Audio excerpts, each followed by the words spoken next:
hablamos cuando hablamos de cultura? ¿Son arte y cultura la misma cosa?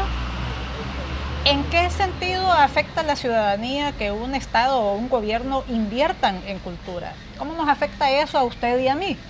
Para hablar de eso, estamos hoy aquí con Paula Álvarez. Paula, bienvenida. Hola, a Jacinta. Jacintaria TV. Hola, Paula Jacintarios. es gestora cultural, entiendo que sos historiadora de arte también. Así es. Y me pareció oportuno hablar con Paula sobre estos temas porque en lo personal pienso que hay mucha confusión sobre lo que hablamos cuando hablamos de cultura. Sí. Entonces, para comenzar quisiera que unificáramos un poco criterios y yo creo que lo básico es comenzar por definir qué es cultura.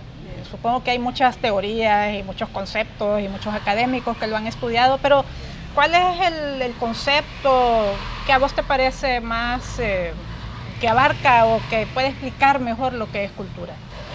Bueno, pues gracias, Jacinta. Efectivamente, siempre hay una confusión sobre el término de cultura, incluso entre los profesionales que nos dedicamos a la cultura y a las artes. Claro.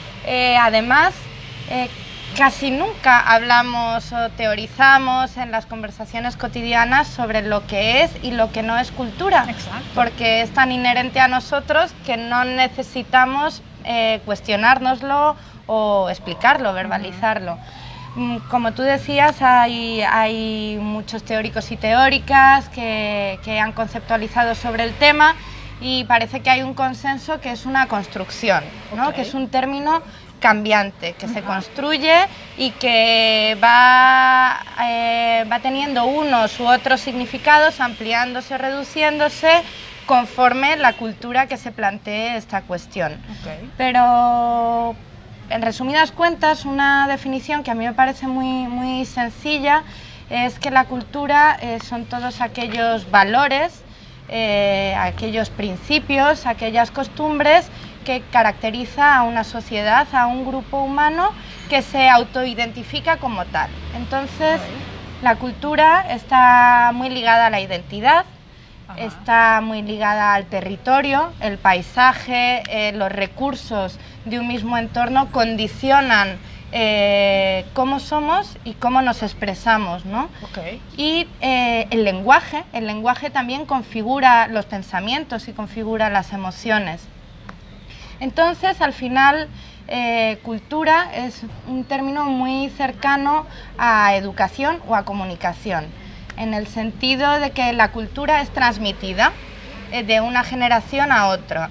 Y ya hablando del Estado, es a través del sistema educativo y a través de los entornos familiares donde se reproduce de una forma más profunda, donde se cala en el inconsciente colectivo todos esos valores, costumbres, principios que nos caracterizan.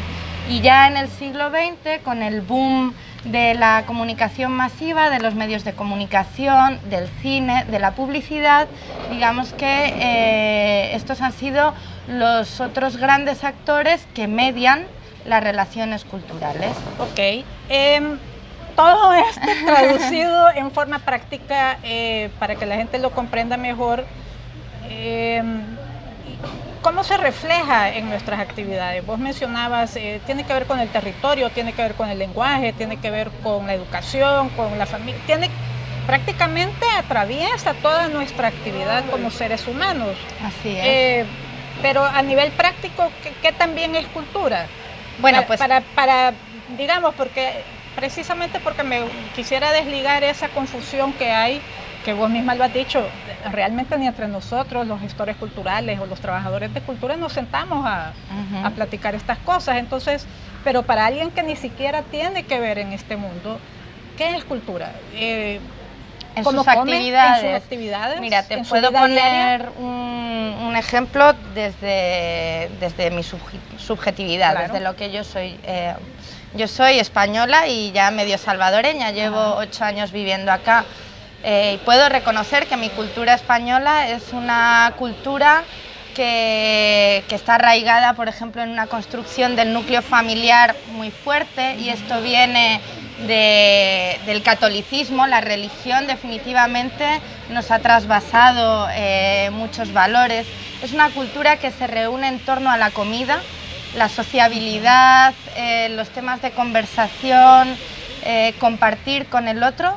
En mi cultura española siempre está relacionada con compartir un plato de comida, tomar vino. Las horas en que comen. Las horas en que comen en unas comemos, horas muy diferentes a las que nuestras, tiene que ver, ¿no? con a qué hora sale y a qué hora se pone el sol, algo tan básico como eso, que en las grandes ciudades o en un mundo cada vez más urbanizado se nos olvida La esto. siesta española también. Bueno, que yo no Sí, me la puedo saltar. Ajá. Pero, por ejemplo, hace poco estaba en España y fue el eclipse lunar. Sí, sí, sí. Y en redes sociales yo veía como la mayoría de mis contactos salvadoreños y las principales portadas de los medios de comunicación salvadoreños de ese día hacían homenaje a este fenómeno natural. Ajá. Y en cambio en Europa es un tema que pasó absolutamente desapercibido. ¿En serio? Tiene Ajá. que ver con que la cultura salvadoreña es una cultura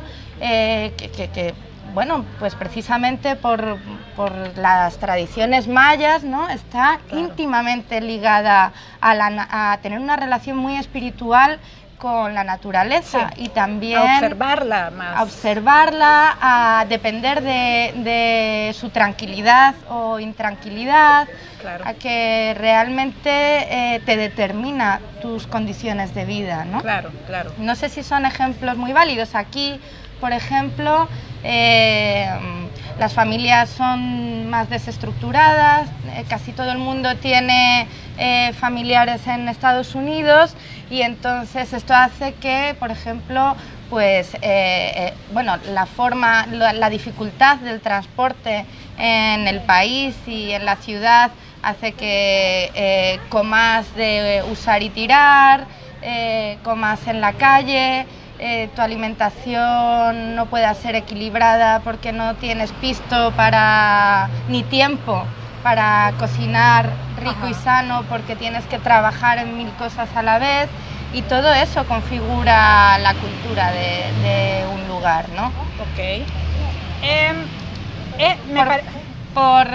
Creo que apuntaba como a ciertos aspectos tal vez que se pueden considerar negativos de la cultura salvadoreña, pero visto desde afuera hay valores positivísimos como el que he comentado de la naturaleza o esa incansable búsqueda y persecución de la justicia social que tienen los y las salvadoreñas independientemente, ¿no? Me parece.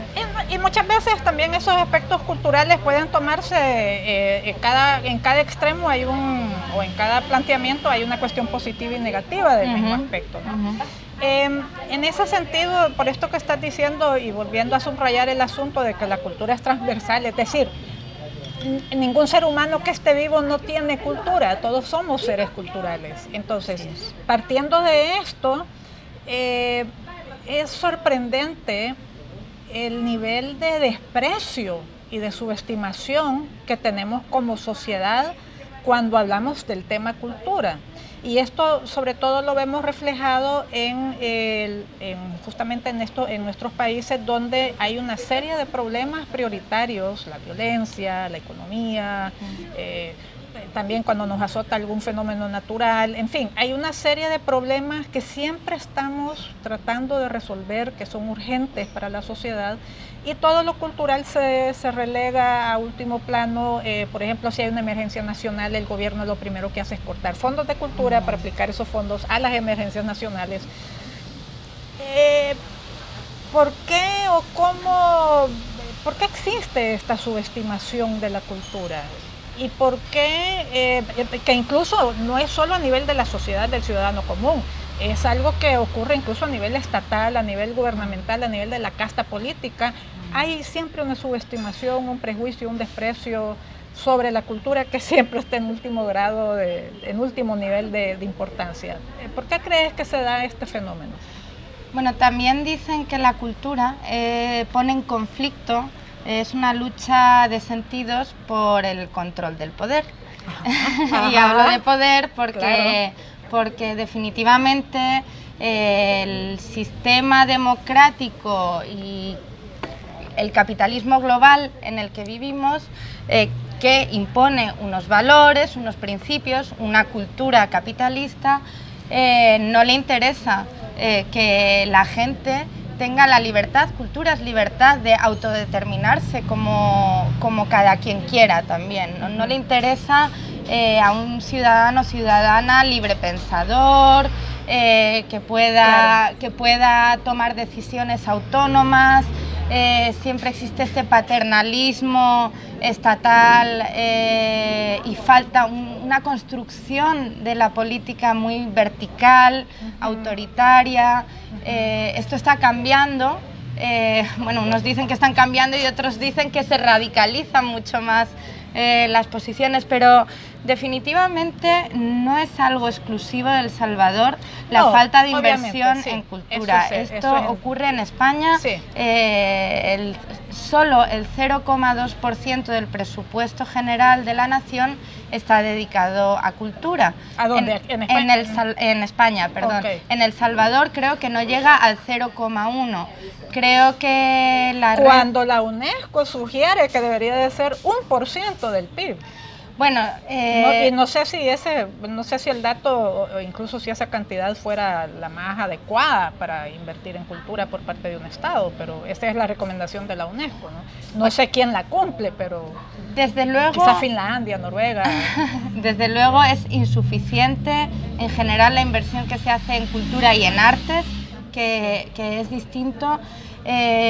UNESCO hace esta recomendación, pero por ejemplo tenemos los ODS, que son los Objetivos de Desarrollo Sustentable, que es la agenda de objetivos que todos los países pertenecientes a las Naciones Unidas se han marcado como meta para alcanzar en 2030, incluyendo todos los países, no es los países subdesarrollados. Sí, es como los objetivos del milenio. Pero que los del milenio solo tenían la responsabilidad de cumplirlos los países necesitados de ayuda internacional. Okay. En esta nueva agenda todos tenemos que cumplir esas metas. Okay. Pues esta agenda no incluye en ninguno de sus 17 objetivos, que no son pocos, a la cultura como un objetivo específico. Creo.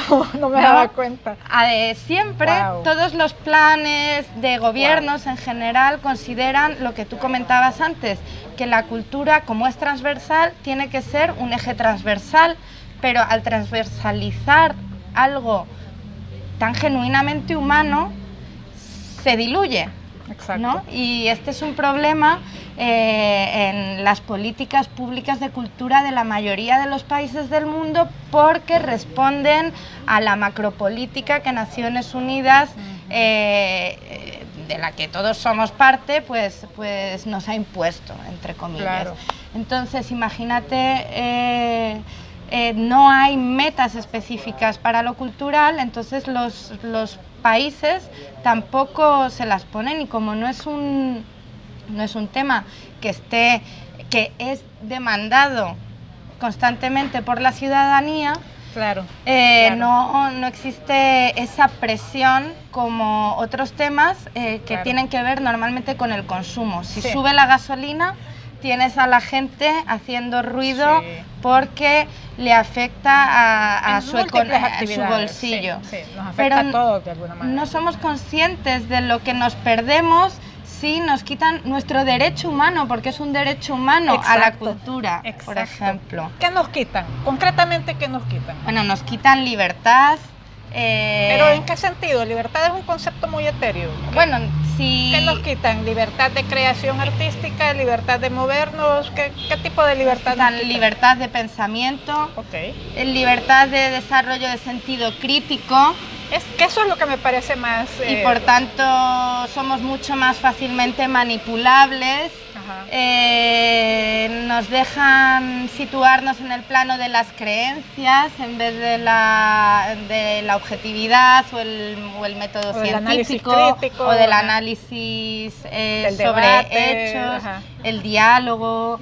Nos quitan el ocio sano también. A mí personalmente, claro que es súper importante tener espacios de ocio sano, de esparcimiento, nos quitan la posibilidad de encontrar soluciones diferentes a los mismos problemas de siempre, ¿no? Tú dices, nuestros grandes problemas son la violencia, la seguridad, y sí, se invierte mucho dinero en prevención de violencia. Y se utilizan actividades culturales para prevención de violencia, pero yo siento que se aplican más en un sentido como, no sé, como arte, justamente. Ajá, porque como hay esta arte, pero también como una especie de hobby, de vaya, pónganse a hacer algo, no estén desocupados, como una terapia ocupacional, vamos. Ajá, que no está mal y es importante, claro, ojo, claro, porque quien no tiene acceso... Pero que el Estado se limite a tratar lo cultural y lo artístico como terapia ocupacional para Exacto. solventar ciertos problemas es lo que a mí no me parece correcto. Exacto, por ejemplo, nosotros en general, el mundo es una cultura violadora. Nuestra cultura es de la violación, claro. Y esto es lo que en nuestra cabeza no está presente cuando hablamos de cultura. Exacto. Identificamos con arte, pero no identificamos la cultura con la cultura política. Es decir, que tanto conocimiento sobre el sistema, sobre los distintos sistemas democráticos, autoritarios, los que nos podemos manejar. Y sobre alternativas a eso, porque pensamos que hay un par de alternativas ideológicas y ahí muere, pero eso no nos permite pensar más allá, innovar. Y por ejemplo la creación artística nos permite esto, en tanto claro. que nos ayuda a desarrollar la imaginación. Claro. Y nadie... Y el arte, pues, siendo artista yo, ¿verdad? Es un constante proceso de prueba, error, aprendizaje, prueba, error, aprendizaje. Así es, el otro día leía, no me acuerdo dónde, que de aquí a unos años en los países más desarrollados pues ya no te van a exigir saber inglés o saber informática, porque va a haber aplicaciones que lo van a hacer por ti. Claro. Sin embargo, en los currículum escolares, en los programas de los candidatos, siguen apareciendo esas competencias como básicas y nadie le presta atención a la historia, a la filosofía, sí. a la literatura. Sí. ¿Por qué? Sí. Sí, y, sí. Y más bien todas las ciencias humanísticas se están cerrando. Exacto. ¿Cuántas universidades tienen una carrera de letras en El Salvador? Solo la nacional, ¿verdad? Exacto. Y bueno, así varias carreras humanísticas que se han ido cerrando, ¿no? Después, viendo este panorama tan optimista como siempre con Jacinta Escudo, ¿verdad? ¿Qué se puede hacer o qué podemos hacer para sensibilizar a la población y para educar a la población y también a la clase política, al fin de cuentas?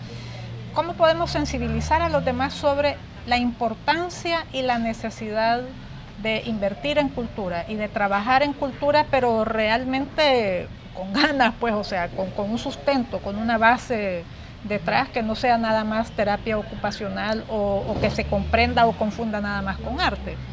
Pues para empezar creo que tendríamos que escoger a unos dirigentes y gobernantes que fueran humanistas y que no solo fueran técnicos o ideólogos, sino que fueran filósofos. La política es pensar la polis, pensar la ciudad. Claro. Los políticos deben ser pensadores de propuestas de cómo habitar en un mundo mejor, y pensar que política no solo la hacen los políticos, claro, sino también la hacemos nosotras. Ajá, claro. Así que tenemos el derecho de pensar qué tipo de mundo queremos no solo habitar, sino construir, ¿no? No sentirnos consumidores de lo cultural, sino productores y productoras de lo cultural. Y no solamente tampoco solo receptores. Exacto. Pienso a veces que hay una relación muy dependiente con nuestros políticos.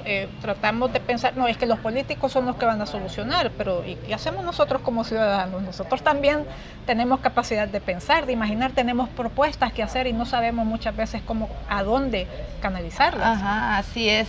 En el plano de lo concreto, te podría decir que, bueno, la televisión, los medios de comunicación deberían ser mucho más responsables seguir unos códigos deontológicos en los que la educación a la ciudadanía, en el caso de El Salvador, fuera un objetivo del medio de comunicación, ¿no? Por supuesto, el sistema educativo.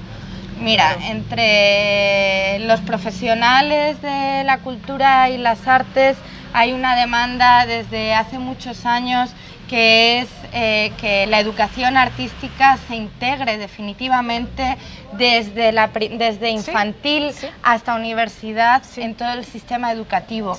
Hasta que esto no ocurra, los cambios culturales son lentos, ¿verdad? Por eso a los políticos, a los partidos políticos, quiero decir, no les renta invertir en cultura, porque la inversión no se va a ver a corto plazo, por lo que te decía antes, porque, es muy importante. Porque la tenemos aprendida de generación a generación, a generación a generación.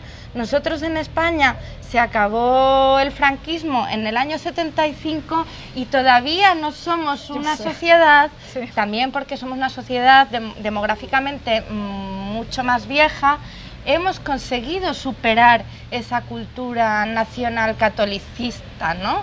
Y aquí... tan reprimida y cerrada. Exacto, y además, bueno, digo desde el franquismo, pero nuestra cultura imperialista que también diseminamos en Latinoamérica, ¿no? Entonces, romper con paradigmas culturales es una cosa de largo plazo. Y en este país las políticas son siempre cortoplacistas por el propio sistema democrático, con la configuración del sistema democrático. Que es, ¿verdad? Que es muy joven todavía. Exacto, que para garantizar pues la sostenibilidad del sistema democrático joven, pues tenemos cambios de gobiernos locales, municipales cada 3 años. ¿Qué se puede hacer en 3 años? Yo he coordinado con otros compañeros y compañeras un proyecto que duraba 2 años y medio. Los 6 primeros meses lo planificamos, diagnosticamos, pensamos la mejor forma de administrar y de operativizar la cosa. Los 6 últimos pensamos cómo cerrar la operación y cómo dejar a los siguientes las cosas ordenadas, y al final nos quedan 2 años de operativización. Esto no es sostenible para una alcaldía.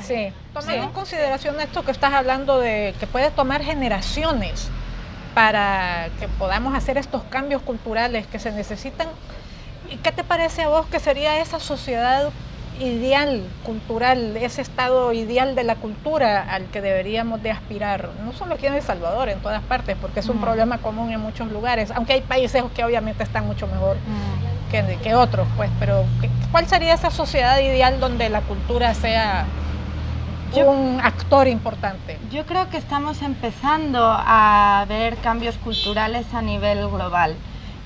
Por ejemplo, los feminismos, que bueno, desde la modernidad han ido poco a poco, de una forma muy subalterna, ganando terreno.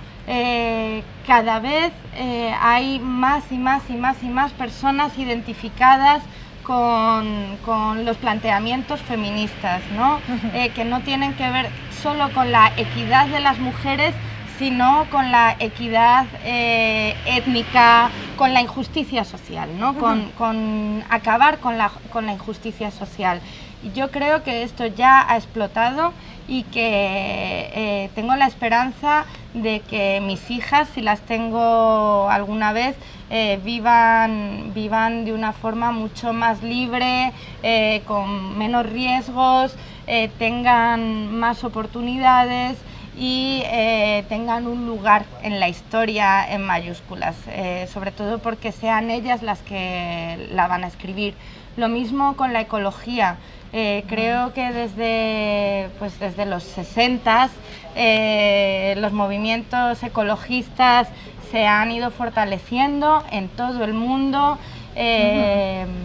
La lucha por el cambio climático, las carencias de agua, también aquí en el país, mira, si no, ¿por qué Sí. son 10 años de tener paralizada la aprobación de una ley Sí. y por qué no se llega a consenso? Porque es vital y porque conseguir un agua pública y bien gestionada nos va a empoderar, Claro. nos va a Claro. mejorar la salud, Claro. vamos a tener más fortaleza ante las instituciones Ajá. y no interesa. Ajá. Pero creo que ya hay rasgos de una cultura más ecológica, una cultura más respetuosa y luchadora de los derechos humanos, no solo de los derechos económicos. Ujú, ujú. Y creo también que cada vez se está cultivando más la empatía y la solidaridad. Ujú. Suena utópico, y por último, pero sé que es real, y por último creo que cada vez se cuestiona más la hegemonía de las culturas occidentales Ujú.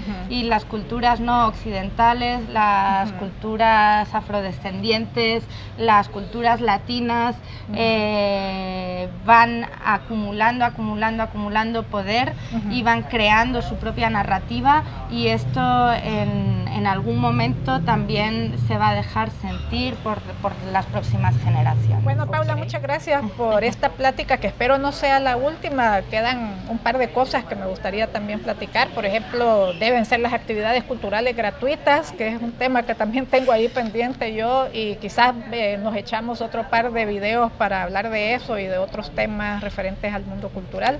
Yo te doy mi opinión en ese tema. Ajá. Y creo que definitivamente, en tanto que la cultura es un derecho humano, debe estar subvencionada por el Estado. Exacto. No puede, o sea, el Ok. Estado tiene responsabilidad económica y política en lo cultural de un país. Me encanta, lo dejamos ahí pendiente para una próxima plática. Muchas gracias por estar con nosotros. No olvide suscribirse. Estamos en Instagram, en YouTube y en Twitter como Jacintario o Jacintario TV. Eso ha sido todo por hoy. Soy Jacinta Escudos y nos vemos en la próxima.